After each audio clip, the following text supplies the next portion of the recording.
Love, life, and lessons from the past. Only at Dear Max FM with DJ Chin. Dear Max FM, please call me Miss Karel.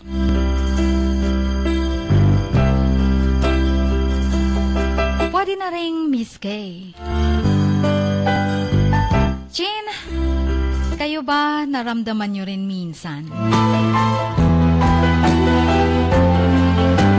Pakiramdam nyo ang sarili nyo ang pinaka-worst enemy mo. The worst enemy of all time ay ang sarili ko. For most of my life,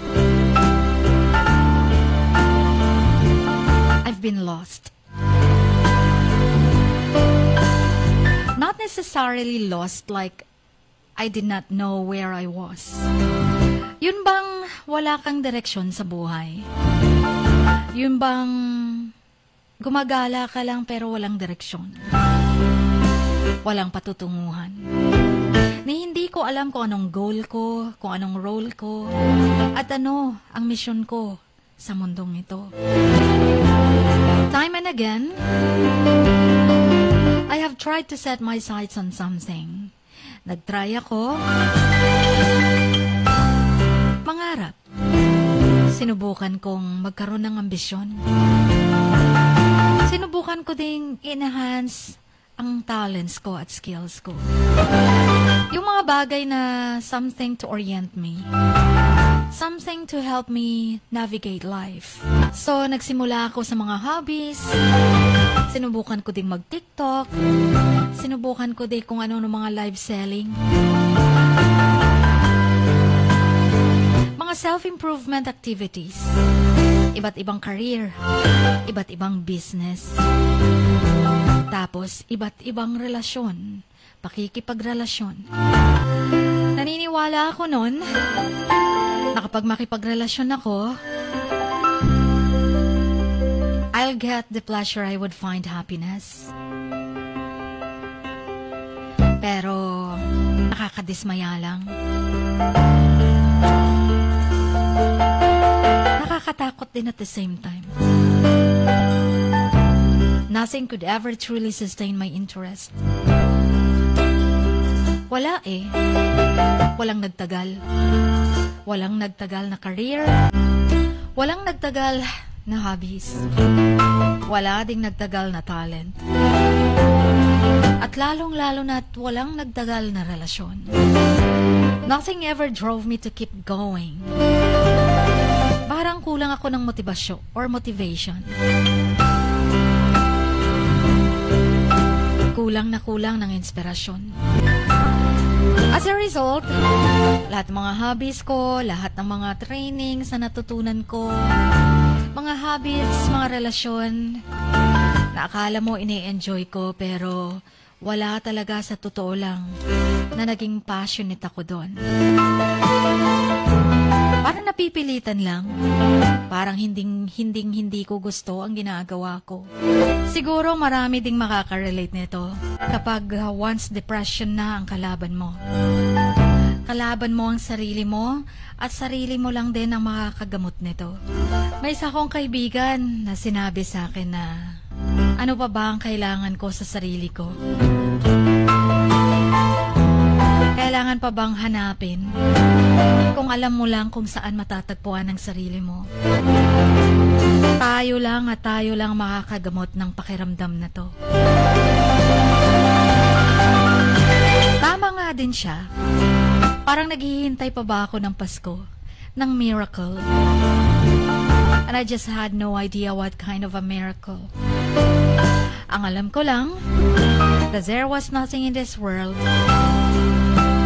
na nagka-captivate sa puso ko, ng utak ko, ng buong buhay ko para mag-spend ng more years at maging inspired ako. Yun bang wala akong inspirasyon para mag-succeed? Samantalang makikita ko ang career ng mga kaibigan ko, business nila, ang life situations nila nag-grow, nag-e-evolve. Samantalang sa akin, parang walang nangyari. Tumatanda na ako pero ganun pa din. It wasn't like na mas magaling sila, mas smart sila, or more creative than me. Hindi naman ganun. It's just that they looked like they really cared about their career. Na hindi ko magawa-gawa. Napaka-determined nila sa mga pangarap nila. Pero bakit hindi ko magawa? So much so that they were willing and able at ang dami nilang energy para habulin ang mga pangarap nila. Yun ang wala ako. But there I was, not really that bothered by any of it. Para bang wala akong pakialam sa mundo. Hindi nangangarap, walang direksyon, bahala na ang bukas. Pero sabi nila na wala akong pakialam, well, that's not entirely true. Kasi at times, humahagulgol na lang ako bigla sa kwarto. Para bang hinanting na baboy damo. Umuungol. I cried harder. For how many nights? From the disappointment of not having a career or money, or walang circle of friends na ma-impluwensya, o kaya'y powerful people na maaaring maging inspirasyon ko. I started to feel that there was something wrong with me. Like I was broken somewhere. Bakit wala akong drive? Walang interest? Walang willpower? Sa dinami-dami ng tao sa mundo. Sobrang busy sa pagtatrabaho. Ako naman, nakalugmok sa kwarto. Nakadepende sa pamilya. Kung ano lang makakain, yun. Hindi ko tinapos ang pag-aaral ko at wala ding balak maghanap ng trabaho. Pagpapaganda lang yata ang alam ko. So I was trying so hard to fix myself. Kulang talaga ng self-improvement. Ang dami ko nang binasang mga libro on motivation, willpower, business, creativity, and even psychology. Baka makatulong, sabi ko. I even attended some trainings and tried all sorts of strategies to get myself going. I tried to figure out my purpose, find meaning, and overcome myself. And then, nothing worked. Wala pa ding nangyari for how many years. Hanggang sa nawalan nga ako ng gana sa buhay. Nagkulong sa kwarto, minsan lang lumabas sa bahay. Cellphone lang ng cellphone. Nauubos ang oras. It was as if I was totally unable to change myself in any meaningful way. I'm a big failure. I'm a loser. I'm totally depressed. Chin, paano ba maka-overcome sa ganitong depression? Paano ko babaguhin ang sarili ko? Paano ko i-enlighten ang mind ko na meron pa akong misyon sa mundo? Paano may babalik ang interest kong mabuhay? Gayong alam kong parang wala naman akong kwentang tao. This is what I was here for. Hanggang dito na lamang. Sana'y mapayuhan niyo ako. Baka sakali namang manumbalik ang gana kong mabuhay sa mundo. Salamat mga kamaks.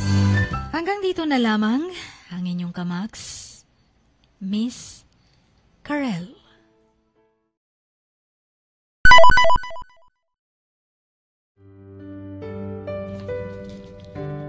Sa bawat pagluha mo, may nakatagong kwento. Sa bawat ngiti mo, may gustong sabihin ang puso mo. At sa likod ng iyong halakak at maging sa pagkabiko mo, may mensaheng nakabalot sa iyong pagkatao. At ang tanging nais mo lamang ay mapakinggan ang mga ito ng buong mundo. Dear Max FM with DJ Chini. Life has got all those twists and turns. Stand up for what you believe in. What lies behind you and what lies in front of you pales in comparison to what lies inside of you. Dear Max FM with DJ Chini. Sabi nga nila, ang pagsusulat kapag masyado mong diniinan hanggang sa susunod na pahina ay nagmamarka. Katulad ng pagmamahal, kapag masyado mong ibinigay ang lahat, yung sakit na gawa ng nakaraan, dala pa rin hanggang kasalukuyan. Dear Max FM, you own your story and you are the author of your own book of life. Don't let others write your script, but let others hear your story and make them inspired. Kaya sumulat na, maging bahagi ng aming programa, Dear Max FM with DJ Chini, tuwing Lunes hanggang Biyernes, 1:00 hanggang 3:00 ng hapon sa Max News FM, Sock Sargent.